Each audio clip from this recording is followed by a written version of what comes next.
We've got the word out, it's on Facebook, it's posted, we talk to people and tell them it's coming up. I don't know how else to do it unless we get on TV.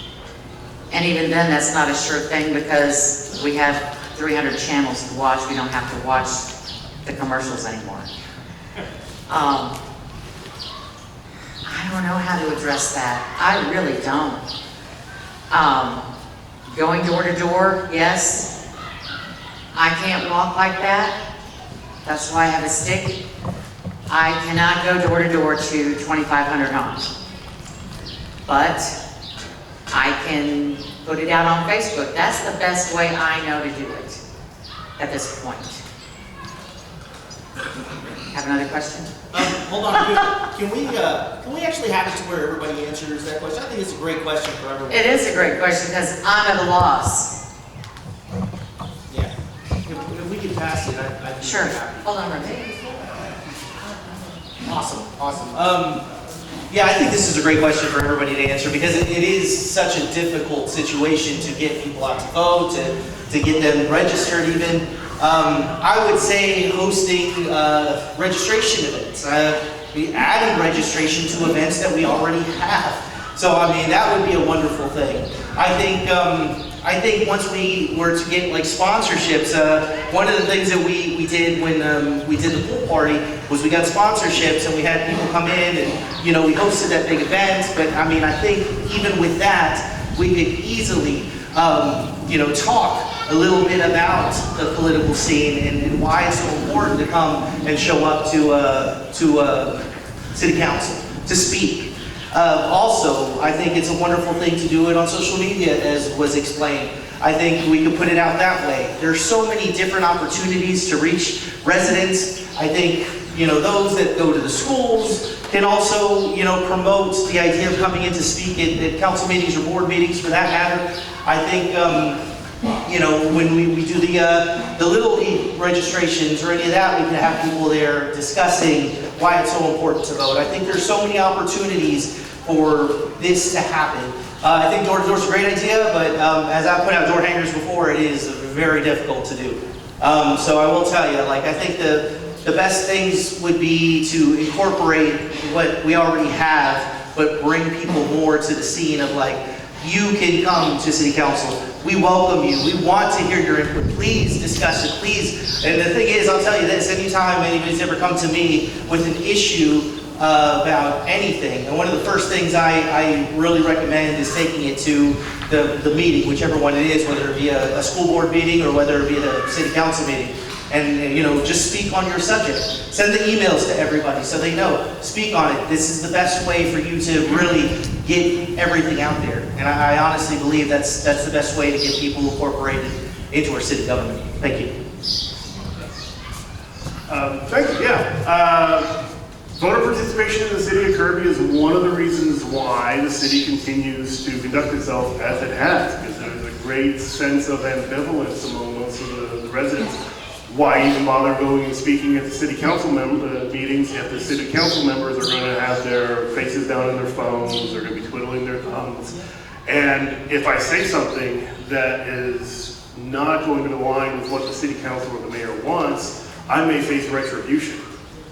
That is going to suppress any kind of sense of a lot of people wanting to actually invest their time and interest into the process of running how the city runs and conducts itself. So we need an entire culture shift in City Hall.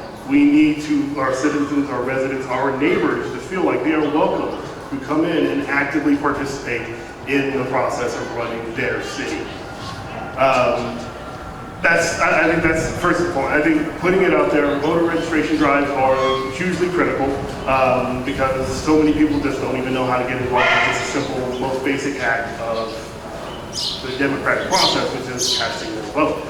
I think that first and foremost, this city has to feel like it is welcoming to the people who already live here. I don't think it gets any more complicated than that.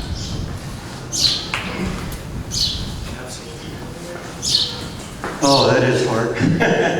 You know, it's hard to get people to participate, but The city has a lot of events through the year. If we were to invite Bexar County to come out here and register people during our events, that would help a lot, because a lot of people come to the events, you know, and they can register to vote. That would be one way to get people registered.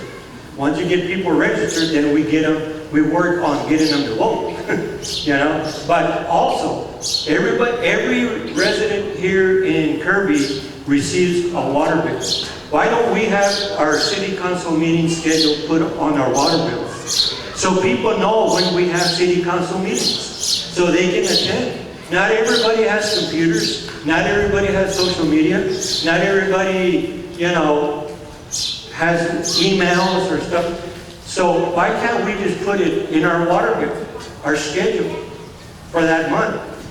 City council meetings, even our city events, you know? And that way people will know. When I had a neighbor, I talked to him, oh, when do you have city council meetings? You know? And it happens. So if we would do that, I think that people would know when to come. Okay?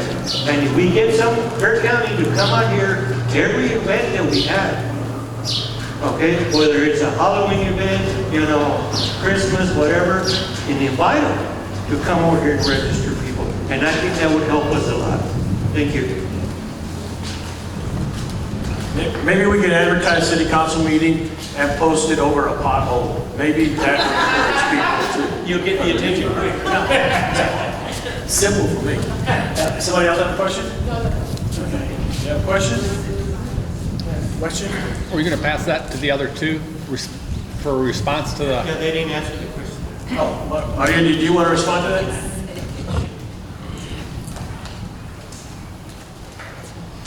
So, could you repeat the question again, please? Yes. What initiative will you take to improve voter turnout and participation in local elections?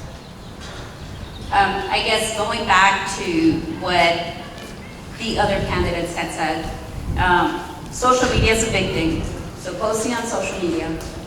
But again, I know a lot of people do not or are not on social media. So going to homes and doing the door hangers, while it might be not while it might be a daunting task,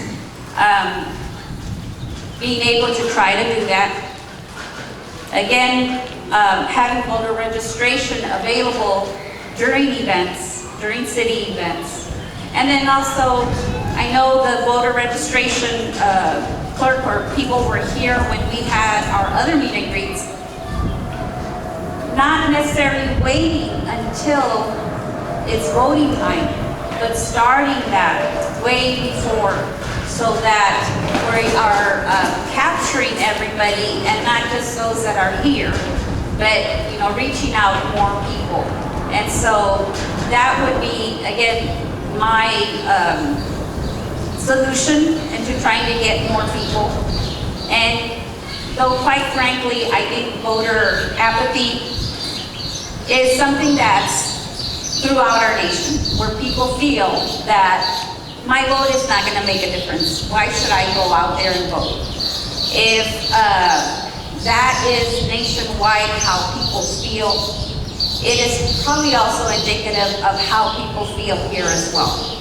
Why go out to vote if, again, nothing changes? I will be retaliated against, or no one's listening to me. And so I think doing away or having a way to change the minds of those individuals, letting them know that yes, your vote is very important, because it could be your one vote that makes a difference between, you know, make it or break it. And so that would be my suggestions, my solutions, and thank you so much for that question. I have another suggestion.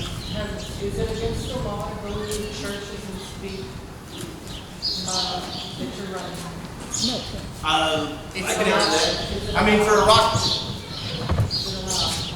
Okay, so the way it works for not-for-profits, to do a rock the vote kind of thing, where you would like basically just try to entice people to vote, you don't talk about positions, you don't give away signs, you don't do anything like that, it is not illegal to do. But the moment that you do some of that other stuff, it does kind of put you into a gray area, because the way that that works out is not-for-profits aren't to take a position on any candidates, local, national, anything. So they're not supposed to tell people how to vote. They're not supposed to be on any of those realms, or they could put their not-for-profit status into an issue. So that's a reason why a lot of times, even in the past, when they wanted to host like certain things or these types of things at a church or something like that, I've been very adamant to be like, absolutely not, because they could put their 501(c)(3) status at risk.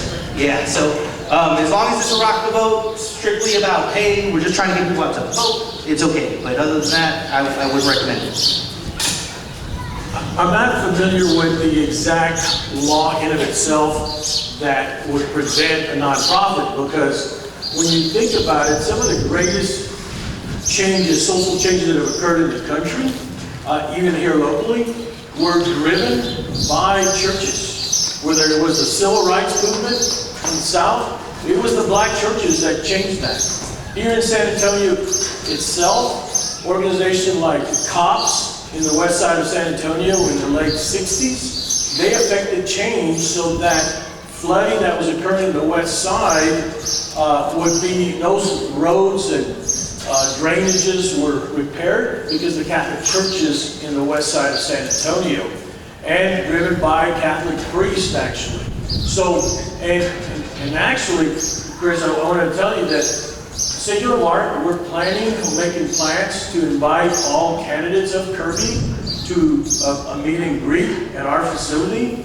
And believe me, we're not fearful of anyone questioning a 501(c). But I think that, something that Maria alluded to is that apathy is a pervasive attitude that's taken place in the country, and it's kind of been driven so that it seems like in the country and maybe in the community, it's always the louder voices that are prevailing, right?